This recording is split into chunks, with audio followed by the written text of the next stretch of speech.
Bir kunda my.gov.uz orqali 200 mingta murojaat. Bu oddiy raqamlar emas. Bu 200 mingta vaqt, 200 mingta asab, 200 mingta ortiqcha xarajatning oldi olindi degani. Avvallari har kuni minglab odamlar hujjat ishlarini deb ko'p vaqt yo'qotardi.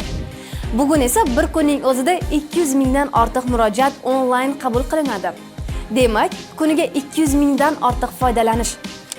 Agar har bir fuqaro o'rtacha 2 soat navbat kutsa, bu kuniga 400 ming soat tejash degani. Ya'ni har kuni 16 ming kundan ortiq vaqt iqtisod qilinmoqda. Agar har bir fuqaro transport va boshqa xarajatlar uchun o'rtacha 20 ming so'm sarflaganida, kuniga 4 milliard so'm ortiqcha xarajatning oldi olinmoqda. Eng muhimi, endi xizmat olish uchun tanish bilish kerak emas. Endi hujjat uchun kimni bilasiz degan savol yo'q.